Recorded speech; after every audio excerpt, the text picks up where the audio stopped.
हरिओम।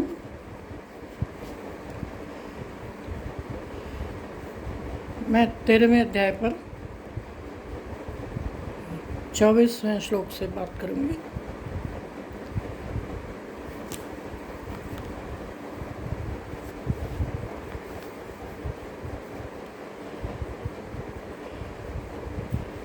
ओम श्री परमात्मने नमः। अथ त्रयोदशोऽध्यायः। श्री भगवान उवाच। भगवान बोल रहे हैं। पहले क्षेत्र बता रहे थे, ज्ञान दे रहे हैं भगवान। ध्यानेनात्मनि पश्यन्ति केचित् आत्मात्मनः अन्ये सांख्येन योगेन कर्म योगेन चापरे। उस परमात्मा को कितने ही मनुष्य तो शुद्ध हुई सूक्ष्म बुद्धि से ध्यान के द्वारा हृदय में देखते हैं। भक्त अलग अलग तरह के, कोई ध्यान के से देखता है, कोई भक्ति से देखता है, कोई ज्ञान से देखता है। तो जो ध्यान से देखने वाले हैं वो सूक्ष्म बुद्धि के द्वारा, उस समय बुद्धि सूक्ष्म, क्योंकि सारे हमारे जो ज्ञानेंद्रिया जो है उनको हम समेट लेते हैं, मन को शांत कर लेते हैं, तब बात करते हैं। तो वो ध्यान सूक्ष्म बुद्धि के द्वारा देखा जाता है, हृदय में देखते हैं उसको। अन्य कितने ही ज्ञान योग के द्वारा, कई भक्त जो है उसको ज्ञान योग के द्वारा देखते हैं।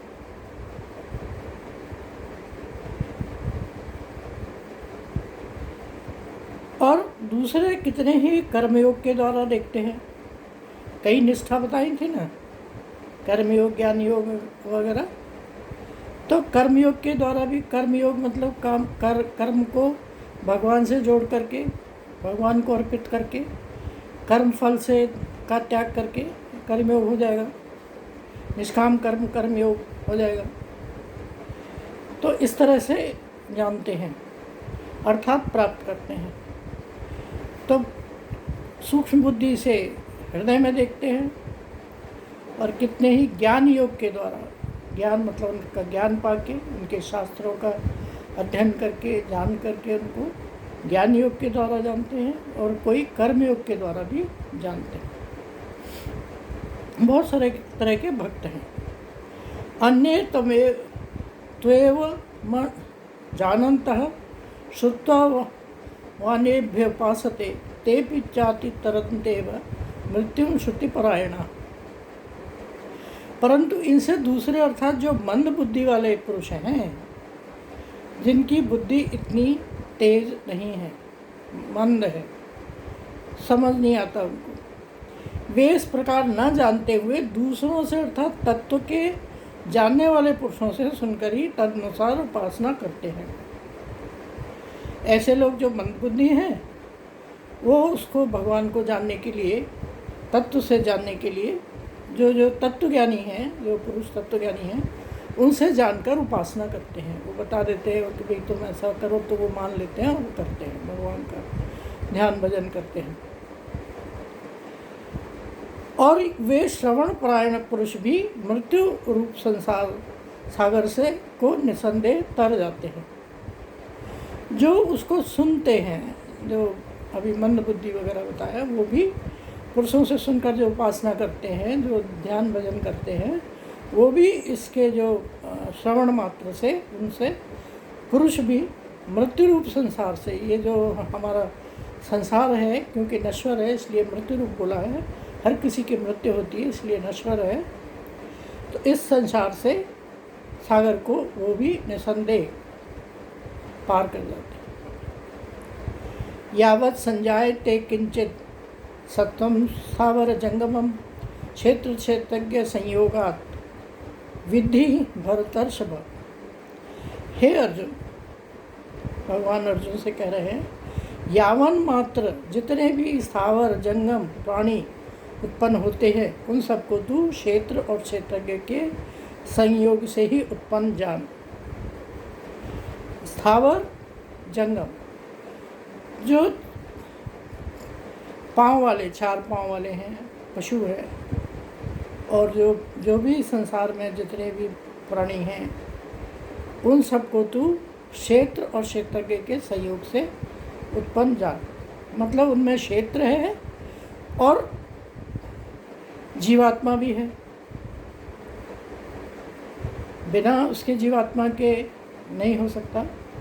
और क्षेत्र भी है, क्षेत्र अर्थात जो हमने पहले जाना था कि क्षेत्र जो है हमारे शरीर को कहा है।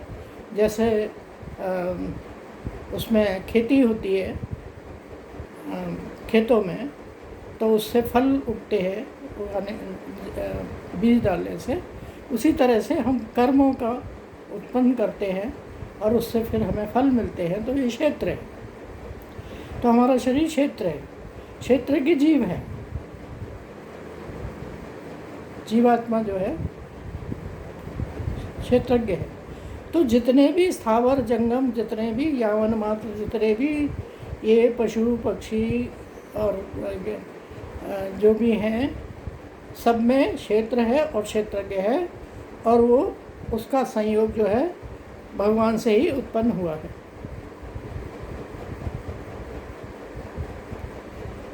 समम सर्वेषु भूतेषु तिष्ठन्तं परमेश्वरं विनस्तत्व विनश्यते विनश्यतं यह पश्यति स पश्यति। जो पुरुष नष्ट होते हुए सब चराचर भूतों में परमेश्वर को नाश रहित और संभाव से स्थित देखता है, वही यथार्थ देखता है।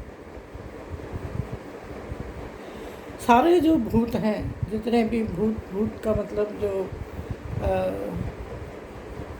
मनुष्यों को भूत कहा है, जिसमें क्षेत्र और क्षेत्रज्ञ दोनों हैं, उस परमेश्वर को परमेश्वर कहते हैं। भूतों में परमेश्वर को नाश रहित और संभाव से स्थित देखता है।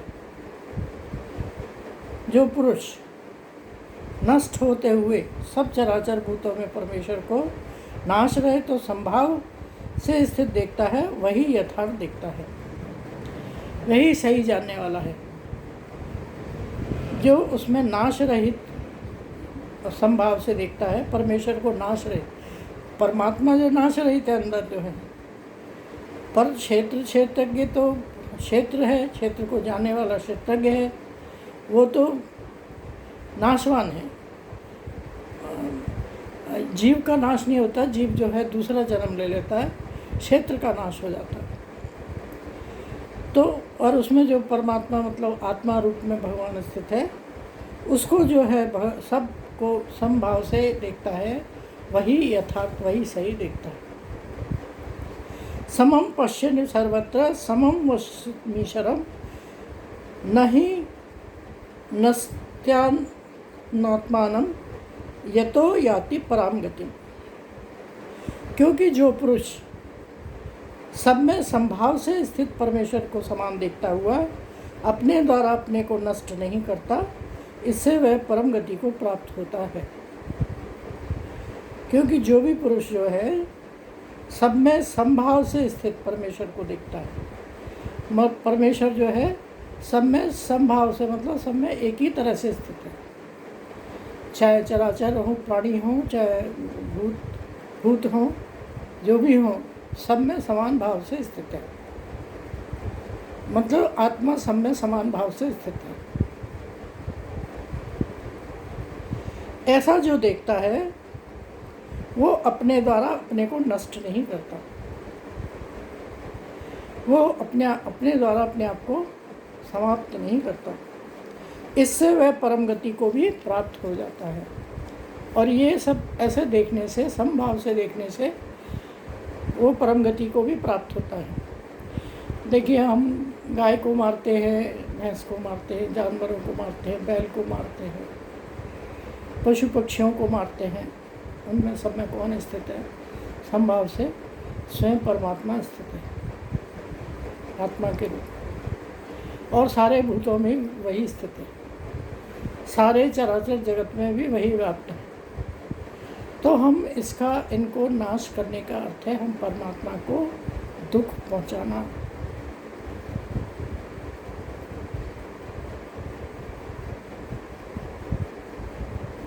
प्रकृत्येव च कर्मणि क्रियमाणानि सर्वशः यह पश्यति तथात्मानं अकर्तारं स पश्यति।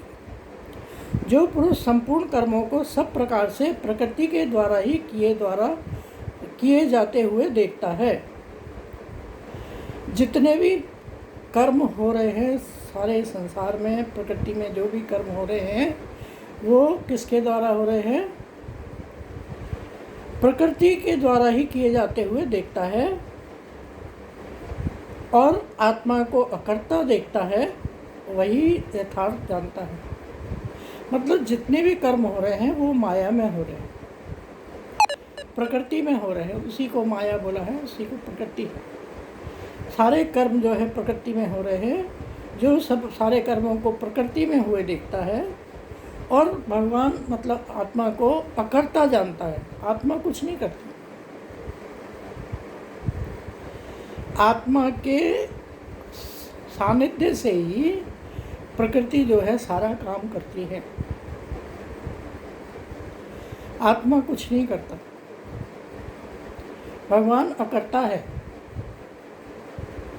केवल ये जितने भी काम हो रहे हैं सब प्रकृति में हो रहे हैं, प्रकृति भी उसी की है, उसके सानिध्य में।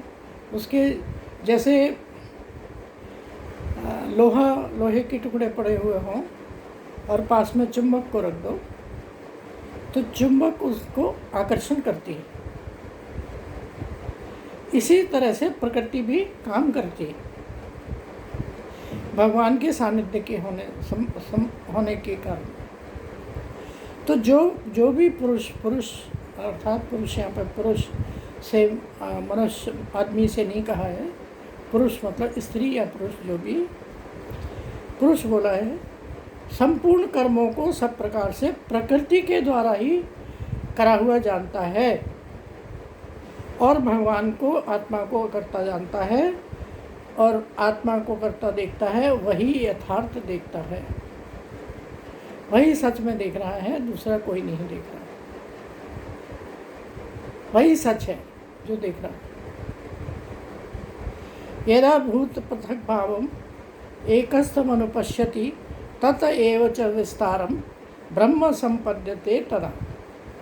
जिस क्षण यह पुरुष भूतों के पृथक पृथक भाव को एक परमात्मा में ही स्थित तथा उस परमात्मा से ही संपूर्ण भूतों का विस्तार देखता है, उसी क्षण वह सच्चिदानंद घन ब्रह्म को प्राप्त हो जाता है। इसको हम अगली दफ़े लेंगे क्योंकि कुछ ही श्लोक रह गए हैं, इसको अगले उसमें ले लेंगे। ओम पूर्णमिदं पूर्णात् पूर्णमुदच्यते पूर्णस्य पूर्णमादाय पूर्णमेवावशिष्यते। ओम शांति शांति शांति। हरि ओम। श्री गुरुभ्यो नमः। श्री सद्गुरुनाथ महाराज की जय। जय श्री कृष्ण।